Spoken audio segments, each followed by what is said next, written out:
Quantum physics, quantum mechanics എന്നൊക്കെ കേൾക്കുമ്പോൾ ആൾക്കാർ ജീവനും കൊണ്ടോടും. എന്തിന്?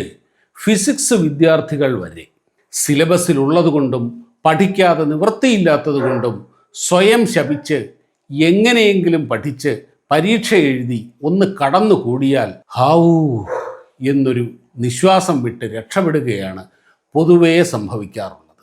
ഈ വിദ്യാർത്ഥികൾ അധ്യാപകരായി വന്ന് ഈ വിഷയം പഠിപ്പിക്കുമ്പോഴും കുട്ടികൾക്ക് കൈമാറുന്നത് ഈ മനോഭാവമാണ്. ഇങ്ങനെയൊക്കെയാണ് സുഹൃത്തുക്കളെ ഈ ക്വാണ്ടം മെക്കാനിക്സ് എന്നാൽ എന്തോ വലിയ ബാലികറാമലയാണ് എന്ന പൊതുവികാരമുണ്ടായത്. സത്യത്തിൽ ഇത് വളരെ സിമ്പിളാണ്. പ്രശ്നം എന്താണെന്ന് വെച്ചാൽ ഇതൊരു സൈക്കോളജിക്കൽ ഇഷ്യൂ ആണ്. ആ സൈക്കോളജിക്കൽ ബാരിയർ ഒന്ന് മറികടന്നാൽ ക്വാണ്ടം മെക്കാനിക്സ് നമ്മോട് ഏറ്റവും ചേർന്നു പോകുന്ന ഒരു വിജ്ഞാന മേഖലയാണെന്ന് മനസ്സിലാക്കും. നമുക്കൊന്ന് ശ്രമിച്ചു നോക്കിയാലോ? എന്താ, റെഡിയല്ലേ? പ്രിയപ്പെട്ട കൂട്ടുകാർക്ക് നമസ്കാരം. സയൻസ് കോർണറിൻ്റെ മറ്റൊരു വീഡിയോയിലേക്ക് സ്വാഗതം. മുമ്പ് ചില വീഡിയോകളിൽ ക്വാണ്ടം ഫിസിക്സ് പഠിക്കേണ്ടത് എങ്ങനെയാണ് എന്ന് പറഞ്ഞിരുന്നു. ചെറിയ ബാല്യകാലം മുതൽ നാം പഠിക്കുന്ന ചില കാര്യങ്ങളുണ്ട്. നമ്മുടെ ചുറ്റും നാം നേരിട്ടനുഭവിക്കുന്ന, കാണുന്ന, നിരീക്ഷിക്കുന്ന കാര്യങ്ങളുടെ കാരണമെന്ത്, അതിൻ്റെ സയൻസ് എന്ത് എന്നൊക്കെ.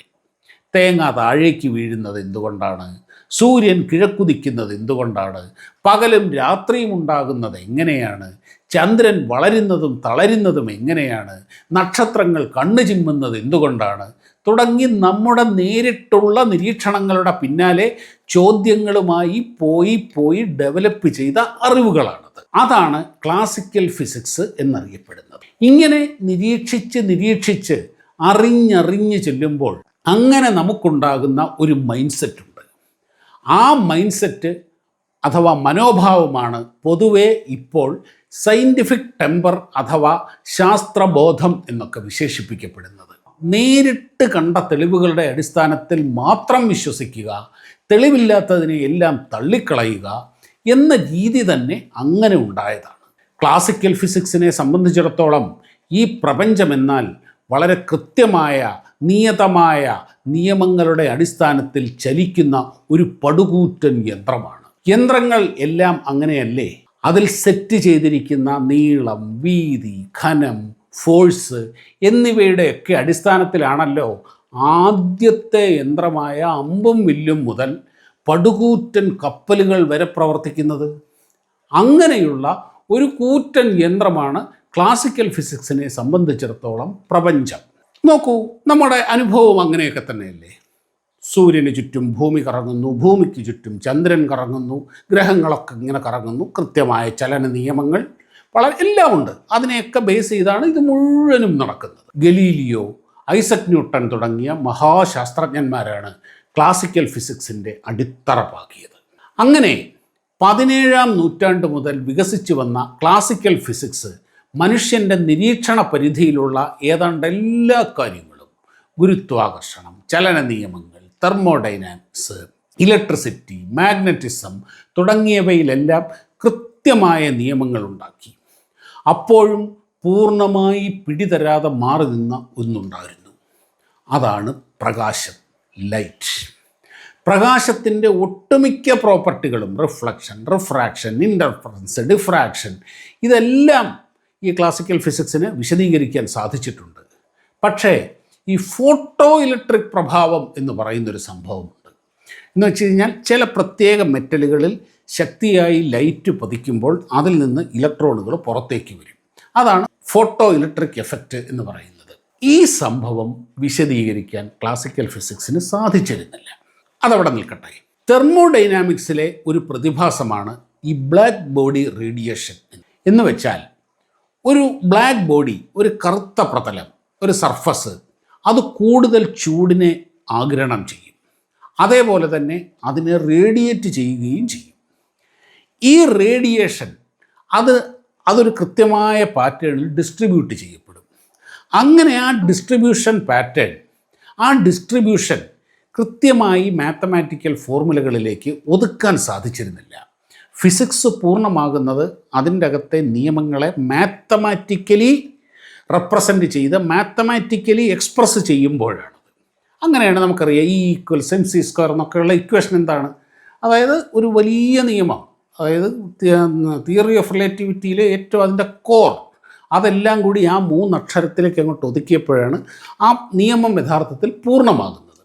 അതുപോലെ ഈ ബ്ലാക്ക് ബോഡി റേഡിയേഷനെ കൃത്യമായ മാത്തമാറ്റിക്കൽ എക്സ്പ്രഷൻസിലേക്ക് കൊണ്ടുവരാൻ സാധിച്ചിരുന്നില്ല.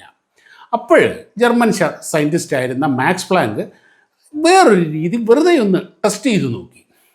അതായത് പ്രകാശം എന്നാൽ എന്താണ്? അതുവരെയുള്ളൊരു സങ്കല്പം. പ്രകാശം എന്ന് പറഞ്ഞു കഴിഞ്ഞാൽ തുടർച്ചയായ തരംഗങ്ങളാണ്, ഇലക്ട്രോ മാഗ്നറ്റിക് വേവ്സ് ആണ്. ആ വേവ്സ് അങ്ങനെ കണ്ടിന്യൂസ് ആയിട്ട് വന്നുകൊണ്ടിരിക്കും. ഈ റേഡിയേഷനും ഇലക്ട്രോ മാഗ്നറ്റിക് വേവ്സ് തന്നെയാണത്. അങ്ങനെ അതിൻ്റെ ഒരു കണ്ടിന്യൂറ്റി സ്വഭാവം വെച്ചുകൊണ്ട് ഇതിനെ മാത്തമാറ്റിക്കലി എക്സ്പ്രസ് ചെയ്യാൻ നോക്കിയപ്പോഴാണ് പരാജയപ്പെട്ടത്. അപ്പോൾ അദ്ദേഹം മാറ്റിപ്പിടിച്ചത് എങ്ങനെയാണെന്ന് വെച്ച് കഴിഞ്ഞാൽ, ഇത് തുടർച്ചയായ തരംഗങ്ങളായി സഞ്ചരിക്കുന്നു എന്നതിന് പകരം ഇത് ഇങ്ങനെ എനർജി പാക്കറ്റുകളായി, ഇൻഡിവിജ്വലായ എനർജി പാക്കറ്റുകളുടെ ഒരു കണ്ടിന്യൂസ് ആയിട്ടുള്ള പ്രവാഹം, അതിനെയാണ് ക്വാണ്ടം എന്ന് വിളിച്ചിരിക്കുന്നത്. അങ്ങനെ സഞ്ചരിക്കുന്നു എന്ന് സങ്കല്പിച്ചുകൊണ്ട് ഈ ബ്ലാക്ക് ബോഡി റേഡിയേഷനെ ഒന്ന് റീറേറ്റ് ചെയ്യാൻ നോക്കിയപ്പോൾ അത് കൃത്യമായി ഈ മാത്തമാറ്റിക്കൽ എക്സ്പ്രഷൻസിൽ ഒതുങ്ങി അതിനെ മാത്തമാറ്റിക്കലി എക്സ്പ്രസ് ചെയ്യാൻ സാധിച്ചു. തൽക്കാലം ഒരു സൗകര്യത്തിന് വേണ്ടിയാണ് അദ്ദേഹം അത് ചെയ്തത്. അദ്ദേഹം അതവിടെ വിടുകയും ചെയ്തു.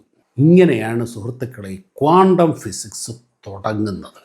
ഈ ക്വാണ്ടം എന്ന നാവ് കടിക്കുന്ന പേര് കേട്ട് ആരും നെറ്റിയൊന്നും ചൊളിക്കണ്ട കേട്ടോ.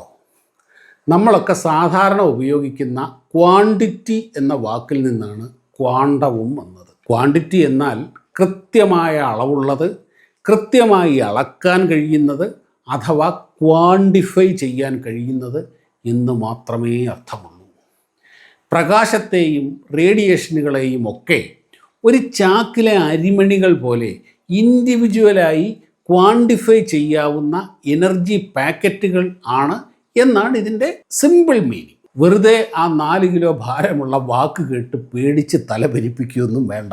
ഇനി അങ്ങോട്ട് പറയാൻ പോകുന്ന കാര്യങ്ങൾ മനസ്സിലാക്കാൻ നിങ്ങൾ മനസ്സിനെ ഒന്ന് സെറ്റ് ചെയ്യണം. നോക്കൂ, നമുക്ക് ഒരു ജലാശയം കടക്കണം. തോണിയുണ്ട്, അത് കടവിൽ കെട്ടിയിട്ടുമുണ്ട്. നിങ്ങൾക്ക് തോണി തുഴയാൻ അറിയാം. പിന്നെന്താ പ്രശ്നം? തോണിയിൽ കയറുക, തുഴയുക. അതെ, നിങ്ങൾ തോണിയിൽ കയറി തുഴയാൻ തുടങ്ങി. കുറേ സമയമായി, മണിക്കൂറുകളായി നിങ്ങൾ തുഴഞ്ഞുകൊണ്ടേ ഇരിക്കുകയാണ്, നന്നായിട്ട് അധ്വാനിക്കുന്നുണ്ട്. പക്ഷേ ഈ തോണി നീങ്ങുന്നില്ല. എന്താ കാര്യം? നിങ്ങൾ തോണി തുഴഞ്ഞു, ഒരുപാട് കഷ്ടപ്പെട്ടു, ഒക്കെ ശരി. പക്ഷേ നിങ്ങൾ ആദ്യം ചെയ്യേണ്ട ഒരു ചെറിയ കാര്യം ചെയ്തില്ല. എന്താണത്? നിങ്ങൾ തോണിയുടെ കെട്ടഴിച്ചില്ല. കെട്ടിയിട്ട തോണിയാണ് തുഴഞ്ഞുകൊണ്ടിരുന്നത്. ക്ലാസിക്കൽ ഫിസിക്സിൽ നിന്നും ക്വാണ്ടം ഫിസിക്സിലേക്ക് പോകണമെങ്കിൽ ക്ലാസിക്കൽ ഫിസിക്സ് എന്ന ആ കയറ് അഴിക്കുക തന്നെ വേണം. ആ മൈൻഡ് സെറ്റിൽ നിന്ന് പുറത്ത് കടന്നില്ലെങ്കിൽ ക്വാണ്ടം ഫിസിക്സ് ജലാശയത്തിനപ്പുറത്തെ ഒരിക്കലും നിങ്ങൾക്ക് എത്തിച്ചേരാനാവാത്ത ഒരു അക്കരപ്പച്ച മാത്രമായിരിക്കും. ഇതൊന്നു മനസ്സിൽ വെച്ചു. ഈ ക്വാണ്ടം ഫിസിക്സ് അനുസരിച്ച് പ്രകാശം സഞ്ചരിക്കുന്നത് ക്വാണ്ടങ്ങളായിട്ടാണല്ലോ.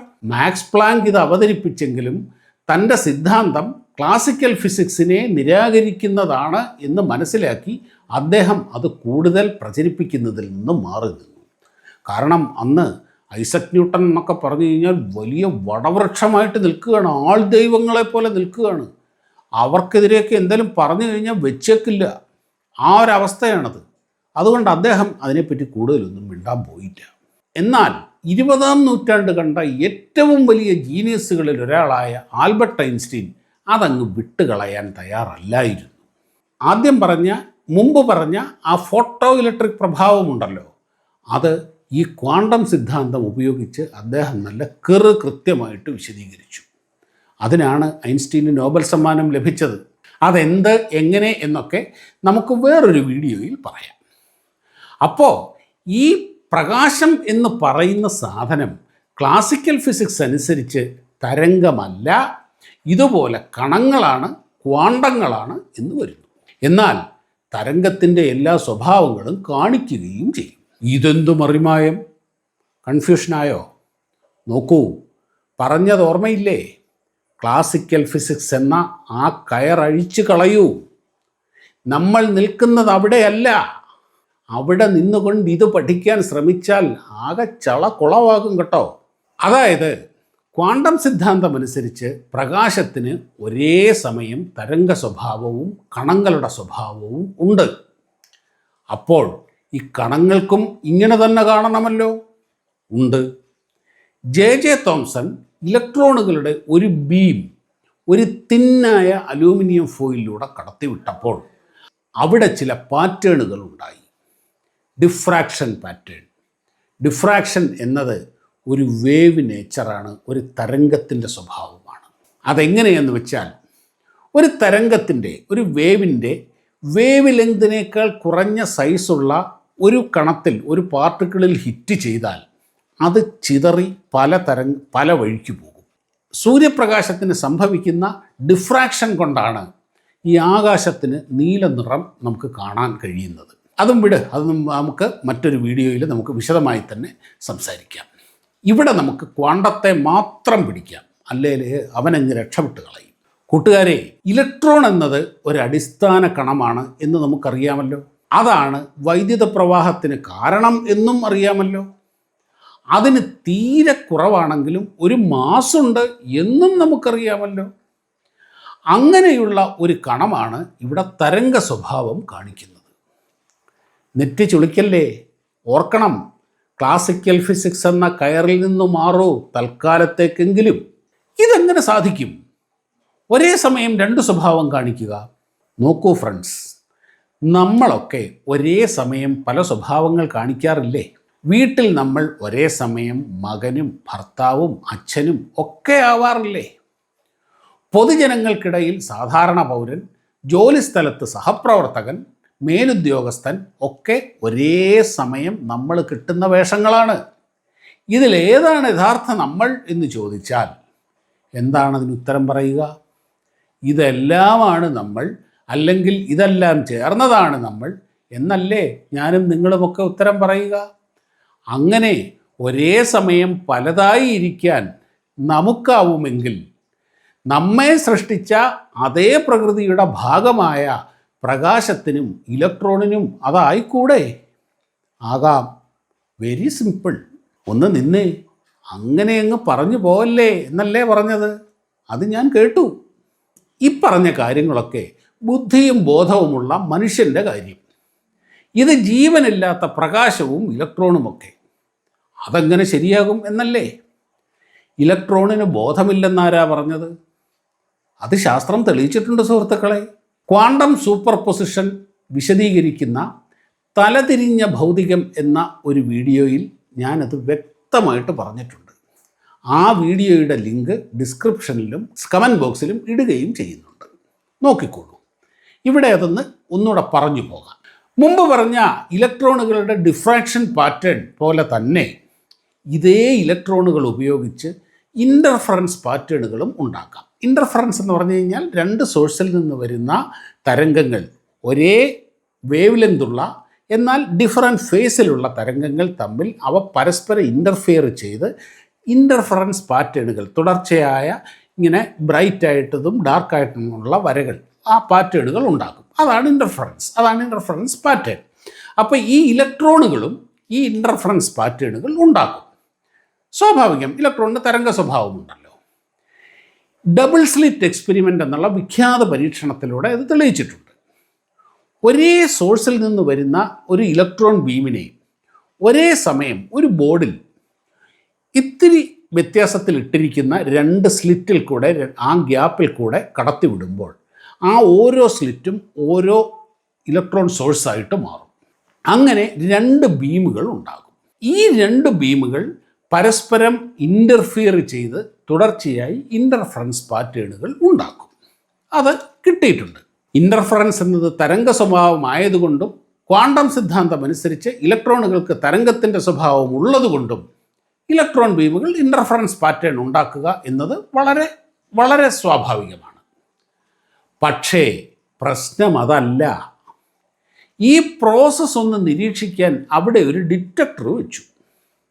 അപ്പോൾ ഈ ബീമുകൾ ഇൻ്റർഫറൻസ് പാറ്റേണുകൾ ഉണ്ടാക്കുന്നില്ല. പകരം ഒരു ദ്വാരത്തിൽ കൂടെ മണൽത്തരികൾ ഇങ്ങനെ കടത്തിവിട്ടാൽ അത് കൃത്യമായ ഒരു പൊസിഷനിൽ ചെന്ന് വീഴില്ലേ? അതേപോലെ 2 സ്ലിറ്റിൽ കൂടെ പോകുന്ന ഇലക്ട്രോണുകൾ 2 വരകൾ മാത്രമുണ്ടാക്കി, അത് ഇൻ്റർഫറൻസ് പാറ്റേണുകൾ ഉണ്ടാക്കിയില്ല. എന്നാൽ അതിനെ ഒബ്സർവ് ചെയ്യാൻ വെച്ച ഡിറ്റക്ടർ എടുത്ത് അങ്ങോട്ട് മാറ്റിയപ്പോൾ പഴയ പോലെ ഇൻ്റർഫറൻസ് പാറ്റേണുകൾ ഉണ്ടാക്കാനും തുടങ്ങി. സയൻറ്റിസ്റ്റുകളാകെ അന്തം വിട്ടുപോയി. ഇതെന്താ ഇതിൽ നിന്ന് മനസ്സിലാക്കേണ്ടത്? നിരീക്ഷിക്കുമ്പോഴും നിരീക്ഷിക്കാത്തപ്പോഴും 2 തരത്തിൽ ഒരു കണത്തിന്, ഒരു പാർട്ടിക്കിളിന് പെരുമാറാൻ എങ്ങനെ കഴിയുന്നു? ഡിറ്റക്ടർ വയ്ക്കുമ്പോൾ ഞാൻ നിരീക്ഷിക്കപ്പെടുന്നുണ്ട് എന്ന് ഇലക്ട്രോണുകൾ മനസ്സിലാക്കുന്നുണ്ട് എന്ന് മാത്രമേ നമുക്ക് ചിന്തിക്കാൻ കഴിയുകയുള്ളൂ. അതായത് കൂട്ടുകാരെ, ജീവനില്ല, ബോധമില്ല എന്ന് നാം കരുതുന്ന, അല്ലെങ്കിൽ ക്ലാസിക്കൽ ഫിസിക്സ് നമ്മെ കൊണ്ട് വിശ്വസിപ്പിച്ച എല്ലാത്തിലും ബോധം അഥവാ കോൺഷ്യസ്നെസ് ഉണ്ട് എന്ന് തന്നെ നമുക്ക് കരുതേണ്ടി വരും. അടിസ്ഥാന കണങ്ങളായ ഇലക്ട്രോൺ, ക്വാർക്കുകൾ എന്നിവ ഈ കോൺഷ്യസ്നെസ്സിൻ്റെ രൂപങ്ങളാണ് എന്ന് മനസ്സിലാക്കിയേ പറ്റൂ. അതുപോലെ ഈ ഡബിൾ സ്ലിറ്റ് പരീക്ഷണത്തിൽ തന്നെ ഒരു സ്ലിറ്റ് മാത്രം ഉപയോഗിച്ച് ഒരു സോഴ്സിൽ നിന്നുള്ള ഇലക്ട്രോൺ പ്രവാഹത്തിലും ഇതേ രീതിയിൽ ഇലക്ട്രോൺ ഈ ഇൻ്റർഫറൻസ് പാറ്റേണുകൾ ഉണ്ടാക്കി. ഇത് ഇത്തിരി കടന്നുപോയി. അതായത് ഒരു സോഴ്സിൽ നിന്ന് മാത്രം ബീം വരുമ്പോഴും 2 സോഴ്സിൽ നിന്ന് വരുന്ന രീതിയിലുള്ള റിസൾട്ട് കിട്ടി. അതായത് ഒരേ സമയം ഈ ഇലക്ട്രോണുകൾക്ക് ഒന്നിലധികം സ്ഥാനങ്ങളിൽ നിൽക്കാൻ കഴിയുന്നു എന്നാണ് അതിൻ്റെ അർത്ഥം.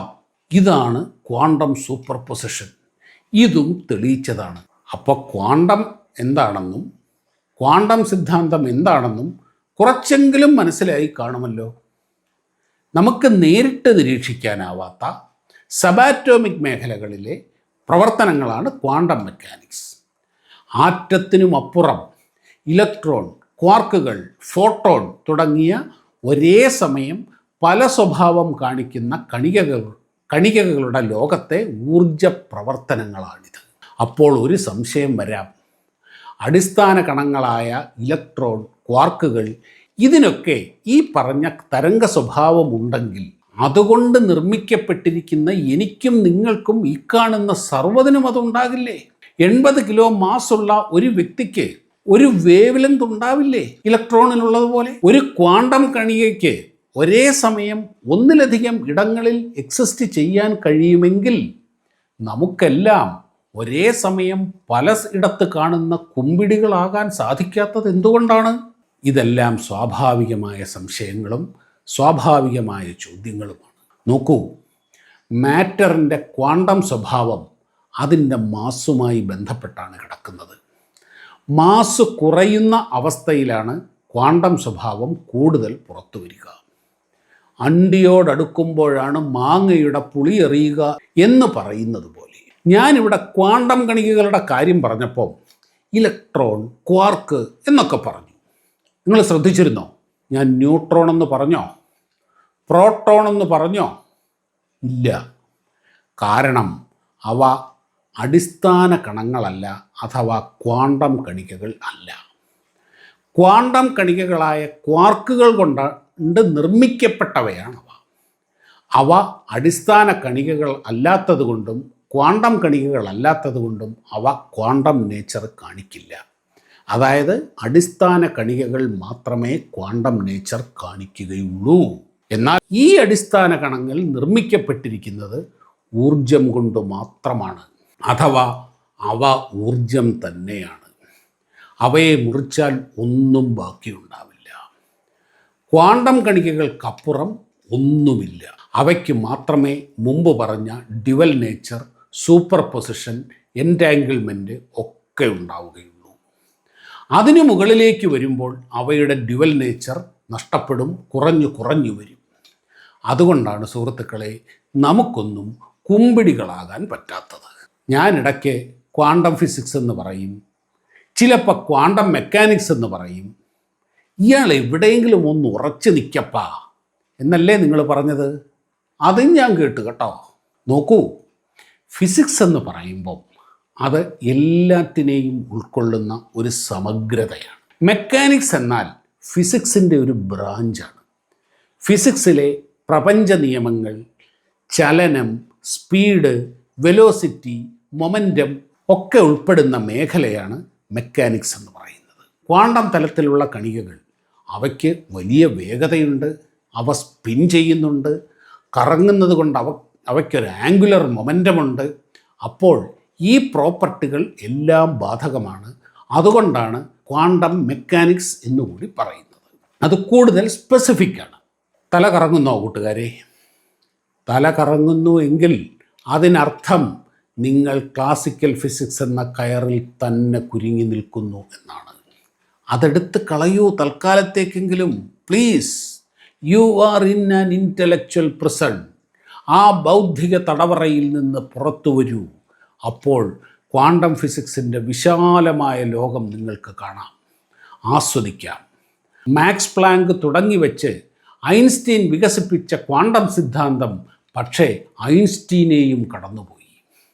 അദ്ദേഹത്തിൻ്റെ തിയറി ഓഫ് റിലേറ്റിവിറ്റി പ്രകാരം പ്രകാശവേഗതയ്ക്കപ്പുറം ഒരു വേഗതയില്ല, അത് അൾട്ടിമേറ്റാണ്. പക്ഷേ എത്ര പ്രകാശവർഷങ്ങൾ അകലെ ഇരുന്നാലും എൻറ്റാങ്കിൾഡായ രണ്ട് ക്വാണ്ടം പാർട്ടിക്കിൾസ് തമ്മിലുള്ള കമ്മ്യൂണിക്കേഷൻ പ്രകാശവേഗതയ്ക്കും അപ്പുറമായിരിക്കും എന്ന് ശാസ്ത്രം വീണ്ടും തെളിയിച്ചു. അതിനാണ് 2022 നോബൽ സമ്മാനം ലഭിച്ചത്. ഇപ്പറഞ്ഞ ക്വാണ്ടം സൂപ്പർ പൊസിഷനും ക്വാണ്ടം എൻറ്റാങ്കിൾമെൻറ്റും ഐൻസ്റ്റീൻ മരണം വരെ അംഗീകരിച്ചിരുന്നില്ല. ന്യൂട്ടൺ എന്ന വടവൃക്ഷത്തെയും ക്ലാസിക്കൽ ഫിസിക്സിൻ്റെ അടിസ്ഥാന സങ്കല്പങ്ങളെയും കടപുഴക്കിയ ഐൻസ്റ്റീന് തൻ്റെ സിദ്ധാന്തങ്ങളെയും കടന്ന് ശാസ്ത്രം മുൻപോട്ട് പോകുന്നത് അദ്ദേഹത്തിൻ്റെ ജീവിതകാലത്ത് തന്നെ കാണേണ്ടി വന്നു. ഇവിടെ പലപ്പോഴും മറ്റൊരു നറേറ്റീവ് ഉണ്ടാകുന്നുണ്ട്. അറിഞ്ഞോ അറിയാതെയോ ഞാനും പലപ്പോഴും പറഞ്ഞു പോയിട്ടുമുണ്ട്. ന്യൂട്ടനും ക്ലാസിക്കൽ ഫിസിക്സും തെറ്റായിരുന്നു, ക്വാണ്ടം ഫിസിക്സും റിലേറ്റിവിറ്റിയും ഒക്കെയാണ് ശരി എന്നൊക്കെ. നോക്കൂ കൂട്ടുകാരെ, ന്യൂട്ടൺ ജീവിച്ചിരുന്നത് 17-ാം നൂറ്റാണ്ടിലാണ്. ആ കാലഘട്ടത്തിൽ അതുവരെയുണ്ടായിരുന്ന അറിവുകളെ സ്വീകരിച്ചും നിരാകരിച്ചുമാണ് അദ്ദേഹം ക്ലാസിക്കൽ ഫിസിക്സിനെ വളർത്തിയത്. ഐൻസ്റ്റീൻ ജീവിച്ചിരുന്നത് 20-ാം നൂറ്റാണ്ടിലാണ്. അദ്ദേഹം ചെയ്തതും ന്യൂട്ടൺ ചെയ്തതുപോലെ തന്നെ അതുവരെയുണ്ടായിരുന്ന അറിവുകൾക്ക് മുകളിൽ സഞ്ചരിക്കുക എന്നതായിരുന്നു. ന്യൂട്ടൺ ജീവിച്ചിരുന്നത് 20-ാം നൂറ്റാണ്ടിലും ഐൻസ്റ്റീൻ 17-ാം നൂറ്റാണ്ടിലും ആയിരുന്നുവെങ്കിൽ ഐൻസ്റ്റീൻ വികസിപ്പിക്കുന്നത് ക്ലാസിക്കൽ ഫിസിക്സും ന്യൂട്ടൺ വികസിപ്പിക്കുന്നത് റിലേറ്റിവിറ്റിയും ആയിരിക്കും.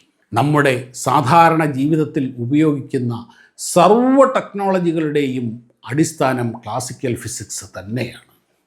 വിമാനം പറക്കുന്നതും ട്രെയിൻ ഓടുന്നതും ബഹിരാകാശത്ത് പോകുന്നതും എല്ലാം ക്ലാസിക്കൽ ഫിസിക്സ് അടിസ്ഥാനമാക്കിയ ടെക്നോളജികൾ ഉപയോഗിച്ചാണ്.